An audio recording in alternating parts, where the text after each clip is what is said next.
Amigos e amigas que acompanham o canal do Luiz Ademar, grande abraço a todos. Terminou ontem, domingo, 18 de maio, a 9ª rodada do Brasileiro. Olha, daqui a pouquinho vai parar o Brasileiro para o Mundial de Clubes.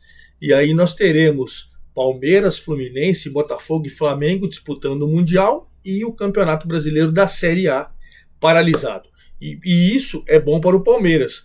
Palmeiras que venceu de virada ontem o Bragantino e abriu na liderança da competição. Agora ele tem 22 pontos contra 18 do Flamengo, que empatou com o Botafogo.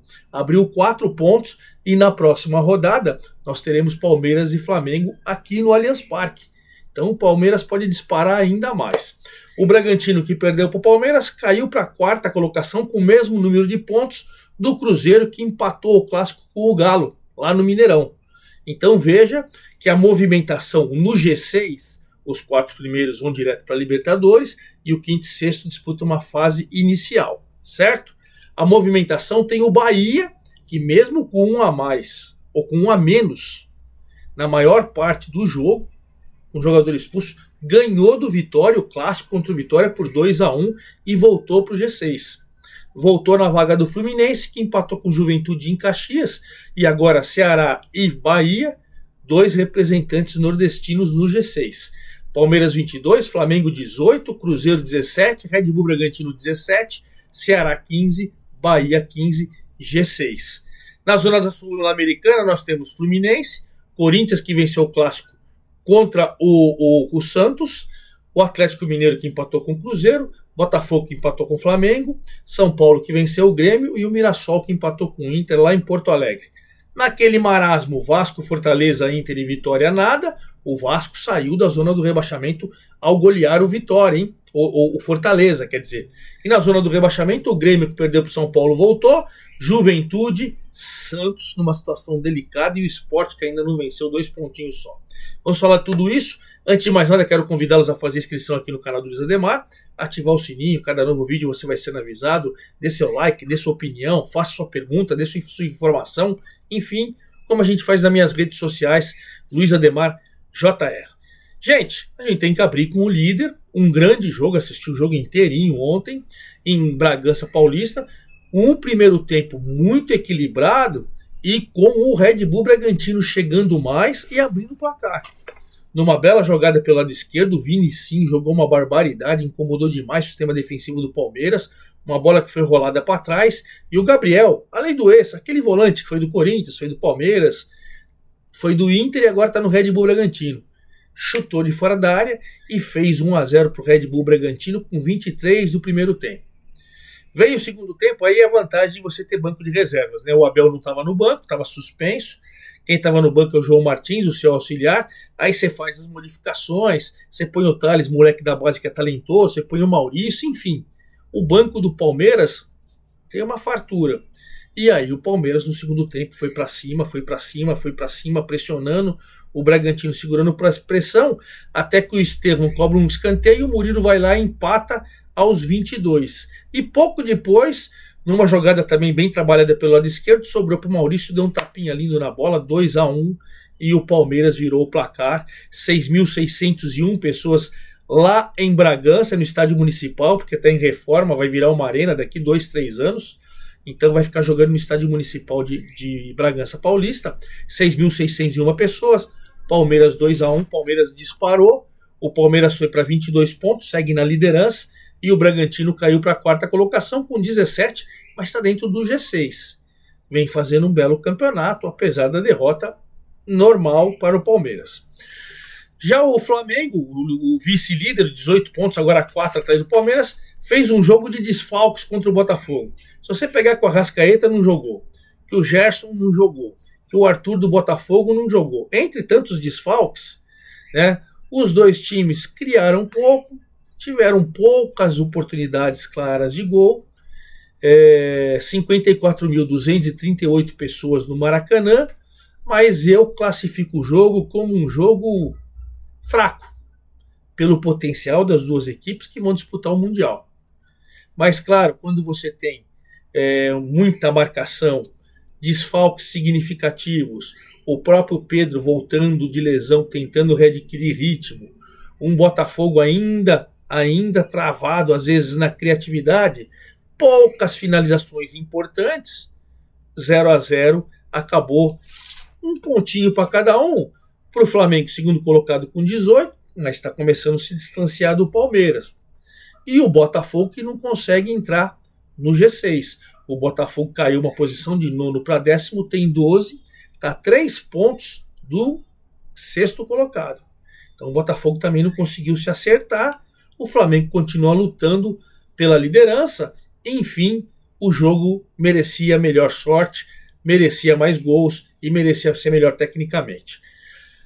Terceiro colocado agora é o Cruzeiro. Outro jogo de 0-0, outro clássico contra o Galo, mas para mim o Cruzeiro foi melhor o tempo todo. Para mim o Cruzeiro foi 61.106 pessoas. 61.106 pessoas, a melhor presença de público do final de semana.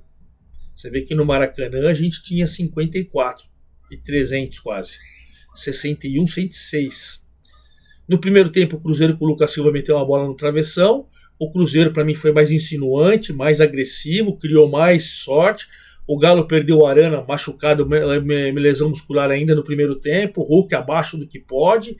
Enfim, 0-0. Vai que eu posso falar. Não é que nem o Flamengo e Botafogo, com um pouquinho mais de chance. Mas olha, os dois clássicos foram ruins, pelo potencial das duas equipes. Bom, o Cruzeiro com o pontinho agora é terceiro colocado, os mesmos 17 do Red Bull Bragantino, mas nos critérios ele é o terceiro. Tá muito bem o Cabuloso, muito bem. E o Galo não consegue entrar, né? Tava ali na boquinha, sétimo colocado para entrar no G6. Com esse empate, ele foi a 9º com 13 pontos, a 2 do G6, verdade seja dita, mas ainda não conseguiu entrar o Galo do Cuca. O quarto, eu falei para vocês, o Red Bull perdeu do Palmeiras, e vamos para o Ceará. O Ceará, que na rodada passada acabou saindo do G6. E nessa rodada começou lá no sábado contra o fraquinho Sport. Tenho falado para vocês com o maior respeito do mundo. Né? Maior respeito do mundo. Acho que o Sport trocou de português no comando, colocou o Antônio, tirou o Pepa, enfim. Errou. Tinha que mudar, tinha que radicalizar. Sabe? Português por português. Time não pega, e o Ceará, que não tem nada a ver com isso, o Mugni fez 1-0 logo com 8 minutos, em cima. O Sport chegava uma vez ou outra e tal. Depois, no segundo tempo, o paraguaio Galeano, aquele mesmo começou na base de São Paulo, para vocês entenderem, foi lançado, fez 2-0, e o Ceará ganhou para mim até de pouco. Ganhou de pouco, e por tudo isso, a vitória contundente foi merecida. 32.152 pessoas no Castelão, vitória do Ceará que voltou, quinto colocado com 15 pontos, voltou para o G8, né? Não, ele estava na semana passada, ele tirou o Bahia semana passada e se fixou lá, continua, na verdade ele continua, o Bahia que voltou, 15 pontos, e o Sport continua na última colocação com 2, hoje ele tem 7 a menos que o Vitória que está fora, ou seja, olha que complicado. Ele vai virar o Mundial, vai parar o campeonato na zona do rebaixamento. Quando voltar, tem que voltar 1.000 por hora. Eu ouso dizer que é difícil. Difícil o Sport não cair. Continuo com essa impressão. Né?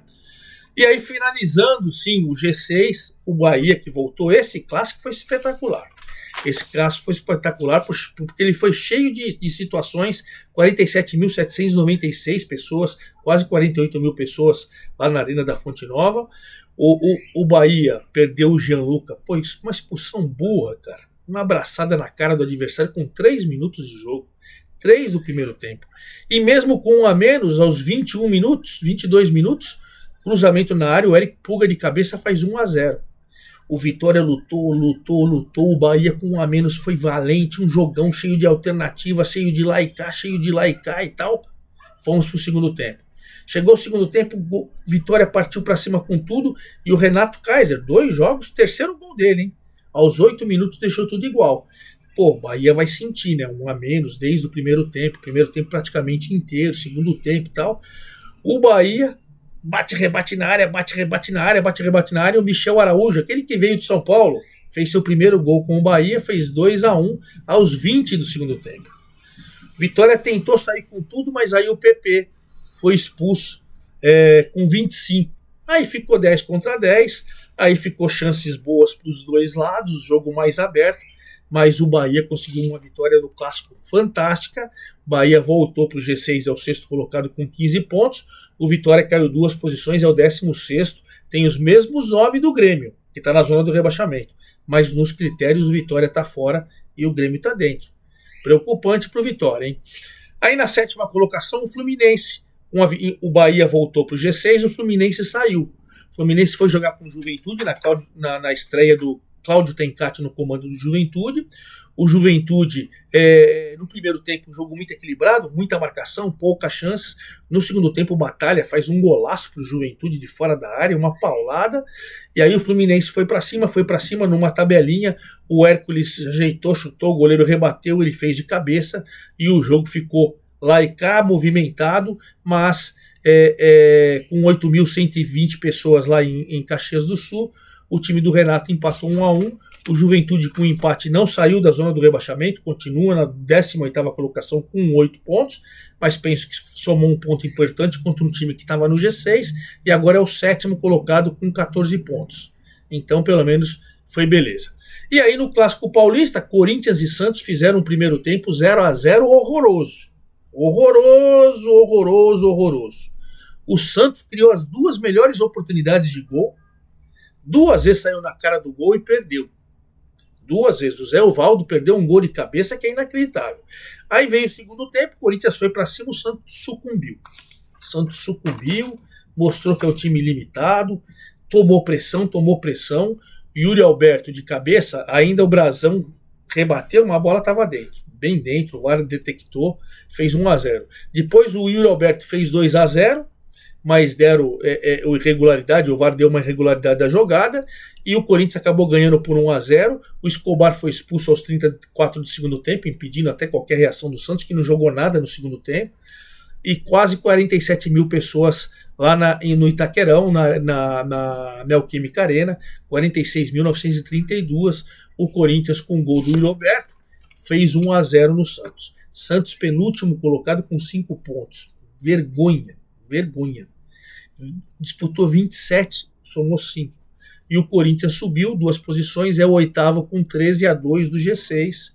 Está dentro do que você espera do Corinthians. O Galo, que empatou com o Cruzeiro, tem os 13 do Corinthians, mas é o 9º nos critérios. O Botafogo, que empatou com o Flamengo, é o 10º com 12 pontos. E aí aparece o São Paulo num jogo polêmico contra o Grêmio. São Paulo ganhou do Grêmio por 2-1. No primeiro tempo, São Paulo finalizou 14 vezes, 9 com muito perigo, mas quem fez 1-0 foi o Grêmio. Inacreditável. Né? São Paulo 14 vezes a 1. 14. Quando o Grêmio faz 1-0, estava 9 finalizações a 0 para o São Paulo. E aí, num erro, o São Paulo foi cobrar um escanteio, uma jogada errada. O Pablo Maia, que tinha entrado fora de ritmo, muito mal, perdeu a bola. No contra-ataque, a bola foi mandada para o Aravena e o Aravena fez 1-0. Detalhe nesse jogo: o Sidney Lobo, que começou na base do São Paulo, foi efetivado no São Paulo, foi campeão paulista 91, volante, Sidney, Suélio e Raí era o meio-campo. Ele que comandou o Grêmio, que infelizmente o Mano Menezes foi liberado, os seus netos, né? O filho, na verdade, os filhos do marido da filha do Mano, quer dizer, são netos de consideração, óbvio, né? Do primeiro casamento. Eles, num acidente de carro, morreu um garoto, acho que de 14 ou 16 anos, e a menininha de 9. Cara, Deus abençoe, mano. Que Deus os receba de braço aberto e dê muita força para a família. Meus pêsames de coração. Enfim, o Mano foi liberado para merecidamente ficar ao lado da sua família, né? Poder, nesse momento difícil, e o Sidney comandou. 1-0, terminou o primeiro tempo. Segundo tempo, São Paulo voltou em cima, como foi o primeiro tempo, e logo aos 3 minutos, uma cobrança de falta do Enzo, o Arboleda de cabeça fez 1-1. São Paulo ficou em cima, até que surgiu para mim, e é tudo critério, eu não quero ser o dono da verdade, né? Tem árbitros que estão falando que foi pênalti, tem árbitros que foi falando que não foi pênalti. Eu entendi que o toque no Luciano houve, mas eu não marcaria pênalti. Não acho que seria um toque para cair. O Luciano a gente conhece, Quando ele é atingido dentro da área, ele cai, o árbitro deu polêmica, foi lá no VAR, não sei o que, não, aqui não, aqui não, aqui não, não sei o que, pênalti. Aí o André Silva cobrou e fez 2-1. O São Paulo merecia vencer, por tudo que finalizou, por tudo que criou, por tudo que jogou mais. Mas eu entendi que o pênalti eu não daria. Só para a gente ficar claro, embora tenha interpretações de arbitragem. Por exemplo, a comentarista da ESPN falou que foi. O do Sport TV falou que não foi. Então, como é critério, eu respeito. 2-1 para o São Paulo, quase 35 mil pessoas no Morumbi, 34.579. O São Paulo se afasta da zona do rebaixamento, olha como ele subiu, e vai para 11º lugar na zona de Sul-Americana de novo. E o Grêmio entra na zona do rebaixamento com 9 pontos. São Paulo com 12 sai, o Grêmio entra. Fechando o G6, do 7º ao 12º é a Sul-Americana. O Mirassol, que conseguiu um empate heróico com o Internacional em Porto Alegre. No primeiro tempo, numa bela jogada do Reinaldo, o Mirassol acaba fazendo com o James 1-0 com 7 minutos. E aí foi um jogo mais equilibrado e tal. No segundo tempo, só deu Inter. Mas o Inter bateu, perdeu, trave. E o Walter jogando muito, até que o Ricardo Matias empatou. Depois ainda fez um gol 2-1, mas estava impedido, realmente o VAR impedido. E o Inter, por mais que tenha massacrado no segundo tempo, o Mirassol sensacional, arrumou um empate sensacional. 12.150 pessoas lá no Beira-Rio. O Internacional, com esse pontinho, ele está naquela zona que não classifica nem para a Sul-Americana, nem para a Libertadores, nem nada. Ele é o 15º colocado com 10 pontos. E o Mirassol, com esse pontinho 11, continua na Sul-Americana, que é o título para ele. Campanha maravilhosa, pelo menos eu entendo assim. Né? O Vasco saiu da zona do rebaixamento, esse sim pode vibrar, dando uma sapecada no Fortaleza, merecido, 3-0, lá no sábado, 12.894, quase 13 mil pessoas em São Januário, e só deu Vasco. E Fortaleza, mas um time ridículo. Tá estranho, né?